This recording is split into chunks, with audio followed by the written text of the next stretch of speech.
And welcome back to e learning with हिनाबैम channel. आज का जो सेशन है काफ़ी इंपॉर्टेंट है क्योंकि यहाँ पे हम शुरुआत कर रहे हैं ऐसी श्रृंखला की जहाँ से क्वेश्चन बनते ही बनते हैं और बनते रहेंगे। चलिए स्टार्ट करते हैं आज के सेशन को। अगर टॉपिक को देखा जाए तो दालें हैं, और दालें वो पार्ट हैं हमारे भोज पदार्थ का, या कहें कि हमारी थाली में रहने वाले पदार्थ का, जिससे हमें सबसे अधिक प्रोटीन प्राप्त होती है। दालों के बारे में अगर कहा जाता है कि अगर प्रोटीन की मात्रा आपको ज़्यादा चाहिए, यानी आपको दैनिक आहार में प्रोटीन अधिक मात्रा में चाहिए, तो आप दालों के सेवन करिए क्योंकि दालों में सबसे अधिक प्रोटीन मौजूद होती है।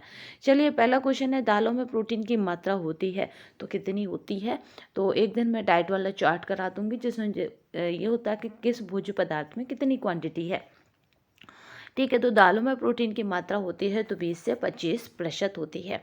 अगर नेक्स्ट इसी में देखते हैं नेक्स्ट क्वेश्चन को, तो नेक्स्ट क्वेश्चन कौन सा है, तो यहाँ पे नेक्स्ट क्वेश्चन कौन सा है, तो देखिए दालों में प्रचुर मात्रा में होता है तो क्या होता है, दालों में प्रचुर मात्रा में तो प्रोटीन होता है। दालें अच्छा साधन है तो प्रोटीन का। ठीक है, दालें किसका अच्छा स्रोत है, प्रोटीन का। दालों में सबसे अच्छा क्या पाया जाता है, प्रोटीन पाया जाता है। कैसे भी क्वेश्चन क्या नेचर हो पर आएगा प्रोटीन ही। ठीक है, दालों में प्रचुर मात्रा प्रोटीन, दालों का अच्छा साधन प्रोटीन, दालों में सबसे ज़्यादा मौजूद प्रोटीन। ठीक है, दालों में सबसे ज़्यादा मिलने वाला प्रोटीन। ठीक है, तो इस तरह से प्रोटीन की अगर आपको पूर्ति करनी है तो आप दैनिक आहार में दालों का प्रयोग करना स्टार्ट कर दीजिए।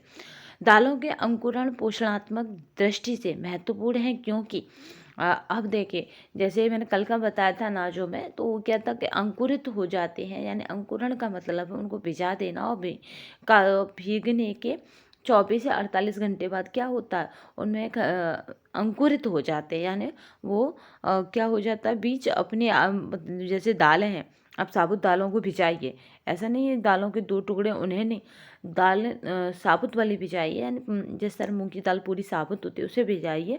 तो क्या होगा, उसमें कुछ दिन बाद, कुछ घंटे यानी 24 से 48, यानी 1 से 2 दिनों में क्या हो जाएगा, वहाँ पे थोड़े थोड़े आपको ऐसे लगेगा कि जिसमें से नया पौधा निकलने वाला है। ठीक है, फूट जाते हैं वो, उसके जो दाने होते हैं या बीज होते हैं, या फिर कहें कि जो उसके ठीक है, तो वो क्या हो जाते हैं, जैसे सपोज़ इस तरह से, ये इस तरह से है दाल का। ठीक है, जब तक दाल दो टुकड़ों में नहीं है तब तक, तो उसको आप भिजाएंगे तो इस तरह से हो जाता है उसमें। ठीक है, तो ये सब क्या हो जाता है, ये अंकुरण कहा जाता है। अंकुरण क्या होता है इसे हम किसी दिन बता देंगे। तो सपोज आप सब समझ गए होंगे क्योंकि आप सब क्या है, गृहस्थ जीवन से जुड़े हैं। तो चलिए, ये पाचनशीलता में वृद्धि करता है, विटामिन सी को बढ़ाता है, और क्या करता है, क्योंकि हम सब क्या हैं, फैमिली में के बीच हैं, लोह तत्व की जैव उपलब्धता को बढ़ाता है। यानी इतनी चीज़ों में जो आपका अंकुरित दालें हैं, वो अंकुरण दालें कितनी चीज़ों में फ़ायदे करती हैं, तो ये पाचनशीलता में वृद्धि करती हैं। यानी आपकी क्या है, आपका डाइजेशन सिस्टम बढ़िया रहेगा, आपको अधिक भूख लगेगी। विटामिन सी को बढ़ाता है क्योंकि विटामिन सी क्या है, रोग निरोधक, यानी आपको रोगों से लड़ने की ताकत देती है, तो इसको भी ये बढ़ाता है। लोहे तत्व की जैव उपलब्धता को बढ़ाता है, यानी जो आपके शरीर में लोहे तत्व की जैव उपलब्धता है इसको भी बढ़ाता है। चलिए नेक्स्ट क्वेश्चन देखते हैं। लाइसिन पाया जाता है दालों में। दालें तथा फलियां डॉट डॉट पोषक तत्व के उत्तम स्रोत हैं। प्रोटीन टेम्पे बना होता है सोयाबीन से। टेम्पे बना होता है सोयाबीन से, याद रखिएगा, मोस्ट इम्पोर्टेंट है ये, तो आप इसको ना भूलिएगा क्योंकि ये क्या है, मोस्ट इम्पोर्टेंट है। और उच्च जैविक मूल्य का प्रोटीन उपस्थित होता है तो दालों और फलियों में। किस में होता है ये, तो आप बताएंगे दालों और फलियों में उच्च जैविक मूल्य का प्रोटीन उपस्थित होता है। अगर नेक्स्ट यहीं पे देखें तो दालों में पाए जाने वाले विषैले पदार्थ हैं, तो यहाँ पे 3 जो है वो दालों में पाए जाने वाले विषैले पदार्थ हैं।